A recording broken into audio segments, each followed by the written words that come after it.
Hello everybody and welcome back to Screen Stars, and welcome to my second classic Steven Seagal film review. Last week I reviewed Marked for Death, which marked the first of my Steven Seagal classic film reviews. Next week will be my third, and then I will do a top 10 list of my favourite Steven Seagal films.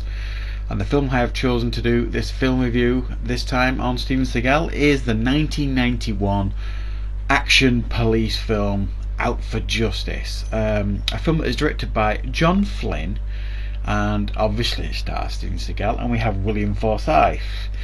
And Steven Seagal plays a police detective called Gino Felino, a New York Italian, hard as nails, old-fashioned cop who is out for revenge because William Forsythe, Richie, who was a childhood friend of his,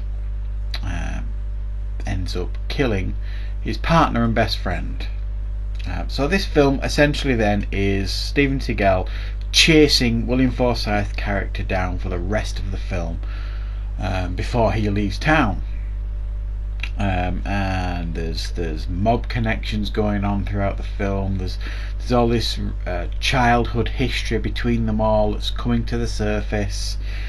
And Steven Seagal is absolutely relentless and tears up the city looking for William Forsythe.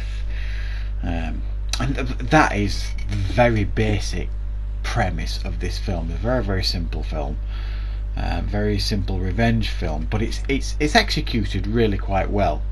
Now there are elements of this film I remember at the time when it came out. I was a big fan of Steven Seagal when this came out. And this for a time was my favourite Steven Seagal film, probably throughout the 90s, for quite a period. It's the one I watched the most. I always found this one to be the most brutal and gritty and realistic, and William Forsythe plays an absolutely brilliant baddie in this. I did comment last week that I thought Basil Wallace, who played Screwface, is the best villain that I think Steven Seagal's ever faced. Well, it's a pretty close second, probably, with William Forsythe's character in Out for Justice. Even though physically and martial arts wise he's never going to be a match for Steven Seagal, you know that when they clash heads later in the film it's going to be a very interesting battle, because William Forsythe's character is absolutely batshit crazy in this film. He's so high on drugs and power, and he's manic throughout. There's a scene where he just pulls someone out of the car and shoots him in the head because he gave him abuse. He literally does not care in this film, William Forsythe. He'll kill anybody he sees, and he's a very, very ruthless bad guy in this film, and you know he's more than a match for Seagal. But the very flip side of that coin is Steven Seagal's rampage through the city. There are so many brilliant fight scenes in this film, and arguably he's the best sequence I think Seagal has put to film when he goes into a bar looking for Richie, that is owned by Richie's younger brother, and he just, oh man, there's a bar fight takes place in there between Seagal and pretty much everybody else in the bar that is just fantastic. It really is absolutely brilliant, and if you've never seen it, it's worth watching the film alone just for that. But that's not the only good action scene in the film and fight scene. There are others, but that is the standout scene in this film for me. Seagal was starting to show a little bit of maturity in his performance here. He also was actually starting to show a little bit of weight. He'd put on a little bit of weight when he did this film, but thankfully he started taking it all off for his coming films like The Under Sieges and all that kind of stuff. So he got back in some kind of shape, but yeah, he didn't look in the best shape when he was doing this film. And he went a little bit over the top with his New York performance, if you like, this Italian New Yorker. It got a little bit tiresome, and they actually did something quite clever, because I've always commented before now that Steven Seagal works better with quite a lot of the times a sidekick or somebody to bounce off and get some good chemistry from. Well, he doesn't really have that so much in this film. It's just really him against the rest of, you know, the underworld in New York. However, they give him a nice little fluffy puppy to play with in this film. He discovers this puppy that is following him around, and so you get a few nice scenes with him and a puppy, which is always good.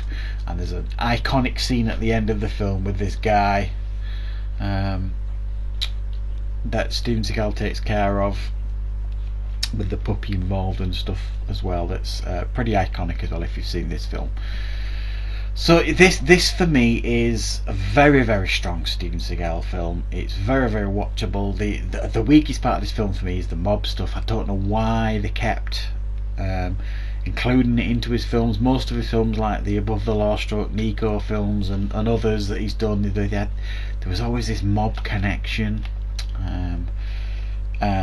You can kind of see why we needed it in this film in regards to the background of all the characters and how they grew up together, and the mob connection here, there and everywhere, but there were some scenes in this film I don't think it needed in regards to the mob connections in New York. But yeah, very, very good Steven Seagal film. Again, many of you may not have seen many of his earlier films, and many of you may look on Steven Seagal now as a bit of a joke because of the films that he puts out and some of them how he's portrayed in the media and all that kind of stuff. But it is important, I think, to check out some of his earlier work to see why he was such a relevant star at the time, and this is another one to put on your watch list if you've never seen it. Out for Justice is a very, very watchable film. 8 out of 10. It's a solid action film with some absolutely brutal martial arts scenes, and I do mean brutal martial arts scenes in it, and it's a lot of fun to watch. The two main leads, Seagal and William Forsythe, are very, very watchable, and you cannot wait for them to clash later in the film, and you won't be disappointed when that confrontation takes place. So yeah, look out for my third Steven Seagal film next week. Let me know in the comments if you've got any ideas of what that might be, and of course I will see you next time on Screen Stars.